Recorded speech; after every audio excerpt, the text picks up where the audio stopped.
Now, why are science and religion in conflict? Like I said, many people try to argue that they are compatible, that they really can get along. And they make some sort of anecdotal arguments, which I don't swallow for a minute. There's a couple of serious issues that come into play here. Where they conflict is that both of these are competing ways of knowing. Okay, science is a process, right? Science is not a catalog of facts. Science is a process. It's the way we figure things out. And what it says is that you approach a problem with skepticism, that you evaluate natural evidence, that you test and test and test, you do experiments, you throw it into this constant feedback loop where more and more people evaluate your results, you make hypotheses and test them.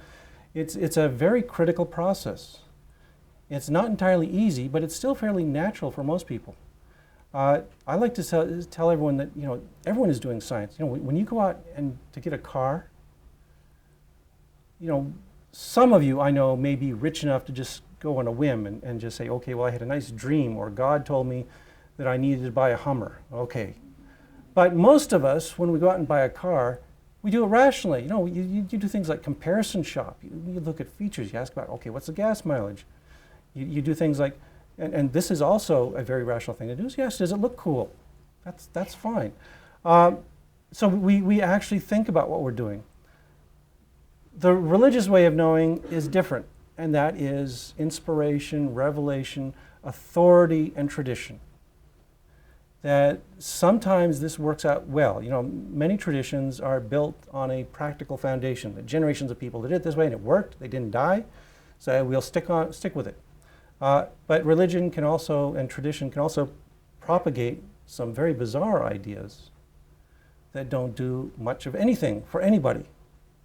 I mean, why do people get circumcised? Now, there's a bizarre one. It turns out there is no medical reason for it. It doesn't give you any benefit. It's entirely a cultural, tribal, religious sort of thing that gets people going in there and snipping the ends of their penises off. And it's just bizarre. What kind of animal would do this to itself routinely? But there we are. Another problem, religion is epistemically empty and unverifiable. Now, I get into a lot of debates, and I get into arguments with religious people all the time. And, there's a lot of very simple things you can ask them. There are points of doctrine that are actually hard-coded in the religion that are considered essential to their belief. Things like, in Christianity, like original sin, like transubstantiation, like the Trinity. There is no evidence for any of these things. There's no reason to believe they're true, except that they're written down in the Bible. In science is a very epistemological process. When I teach introductory biology classes, on the very first day, I tell my students what they can do to seem really smart. And that is, whenever the professor says something at the front of the room, their job is to ask, how do you know that? It's a simple question. It's a powerful question. It's really great. Even if the student has been sleeping through the whole lecture and you point to him and wake him up, he can snap up and he can say, well, how do you know what you just told us? And he will seem much more intelligent than, if he snores a few times. So, and professors love that. I really love it when students in my class ask me how I know something I just told them. If I'm talking about developmental genes, for instance, they ask me, how do you know that? I can sit down and I can tell them all these cool experiments that were done to determine this particular fact. Try doing that in church someday. The preacher will tell you some amazing things. They always do.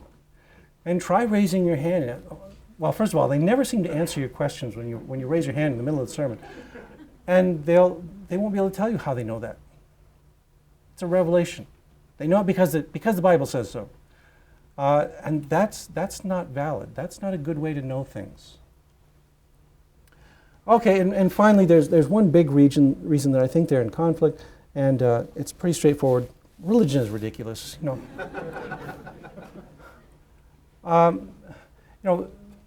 If you got a good education in grade school, right? You got exposed to old myths.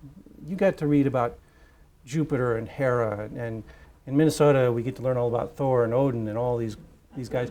And you know, we know their stories. They're fantasy stories. They're really bizarre. And some of the things that happen to them, you just can't believe that people actually took this stuff seriously. And modern day Christianity, Islam, Judaism, they're all the same. They're very strange myths. And people believe them fervently and with great sincerity. I don't doubt that at all. But when you start teasing them apart, they are very strange stories. There may be some illuminating lessons to be learned from them, of course, but if you're taking them literally, you know, they're very bizarre. And yet at the same time, we are expected to take these literally. This is the whole problem with creation and evolution, is that there are people who counted the generations in the book of Genesis, and they said, well, then the earth is only 6,000 years old. It's taking the Bible literally to an extreme degree and turning it into a colossal joke. So it's largely ridiculous. Okay, so why is it popular? Of course, religion is popular, and I think we can all come up with all kinds of reasons for it. Traditions are good. We value and revere our forefathers, our foremothers, right? We think that's important, what they learned. And so many of us are brought up in a religion. You know, I was brought up in Lutheranism, and I still put up a Christmas tree every year, and we still make the traditional Scandinavian dishes of lefse. We've finally gotten away from lutefisk, but you know, the traditional Scandinavian dishes. This is tradition, and that's a good thing. It's continuity, and so I would say that that's a point in favor of religion. Is that often it's a set of ideas that tie communities together and tie generations together. But religion also has some ugly parts to it. One is fear. If you look at the modern Protestant religions, mainly what they are in the business of is fear. They are generating fearful congregations. They are telling them you will go to hell if you don't believe certain things, that the country will be destroyed if you elect the wrong person. They are spreading these stories and getting people to feel compelled to be a member of a church in order to promote these particular ideas. And then, of course, the other one that is a little more abstract, but we should be concerned about, is simple tribalism. Us and them. Religion is a marker. You know, if you are of my religion, you are good people. If you are of that other religion, then you must be evil and planning something horrible. And if you're of no religion at all, that means you're hateful and awful and we ought to destroy you. Or at least we shouldn't allow you to be elected to Congress. Okay, so there's all these problems, but then there are these values of religion that still push it into common usage. Okay, so what's our problem? What are our current failings? I told you that NCSE and AU are great, and I'm not going back on that. These are admirable people who are doing marvelous work. But the problem is that what they're promoting is a passive defensive strategy. If this were football, I'd say, yeah, great, we need a good solid defense. You don't win in football unless you have a good solid defense. But you also need a good strong offense, right? We haven't had a good offense in this country for a long, long time. The offense I'm going to be telling you is atheists, people like me, people like you, humanists, agnostics, freethinkers of all stripe who get out there and fight against religion. That's our offense, and that's what we've got to be promoting more. But not at the expense of our defense. We need them both.